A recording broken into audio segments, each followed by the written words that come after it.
Welcome again to the Sunday Gorilla Men's Bible Study. I'm Brother Thomas Lee Harris III, and we're continuing verse by verse through the Epistle to the Hebrews, the book of Hebrews, and we've reached chapter 5. Okay, chapter 5, verse 1. For every high priest taken from among men is ordained for men in things pertaining to God, that he may offer both gifts and sacrifices for sins. Who can have compassion on the ignorant and on them that are out of the way, for that he himself also is compassed with infirmity. And by reason hereof he ought, as for people, so also for himself, to offer sins. Verse 4. And no man taketh his own honor unto himself, but he that is called of God, as was Aaron. So also Christ glorified not himself to be made an high priest, but he that said unto him, Thou art my son, today have I begotten thee. As he saith also in another place, Thou art a priest forever after the order of Melchizedek, who in the days of his flesh, when he had offered up prayers and supplications with strong crying and tears unto him, that was able to save him from death, and and was heard in that he feared. Verse 8. Though he were a son, yet learned he obedience by the things which he suffered. And being made perfect, he became the author of eternal salvation unto all them that obey him. Verse 10. Called of God a high priest after the order of Melchizedek, of whom we have many things to say, and hard to be uttered, seeing ye are dull of hearing.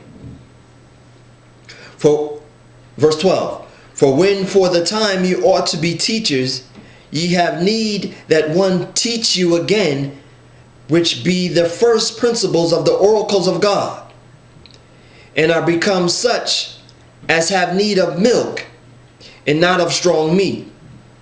For everyone that uses milk is unskillful in the words of righteousness, for he is a babe.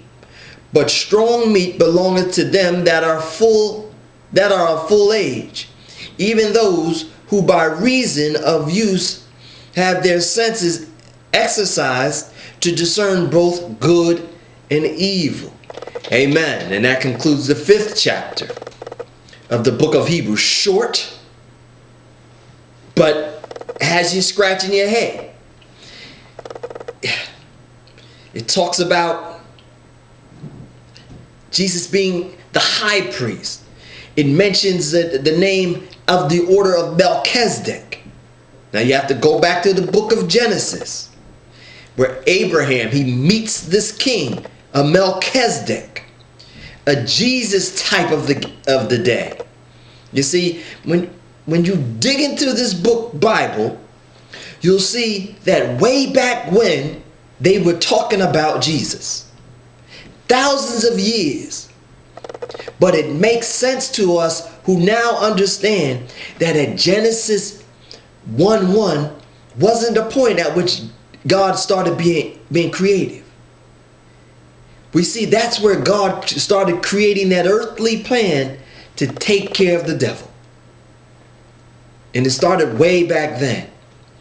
And I like how it concludes about, he says in verse 10, he says, called of God a high priest after the order of Melchizedek, of whom we have many things to say and hard to be uttered, seeing you are dull of hearing. Meaning, I can go deep into this subject of Melchizedek, but you're not going to understand. And it says you need to go back to the first oracles of God, right? Go back to the beginning. Go back to basics. Understand that life is more than what you see. God has a plan here. And he says, get skilled on the basics first. Amen. And that's enough commentary, but Verse 14 concludes, so we're able to discern between good and evil. Amen. We're caught up in all the politics of the world and can't even distinguish between good and evil. Go back to the basics. Let's go back to the word. Amen. God bless you. See you in the next chapter.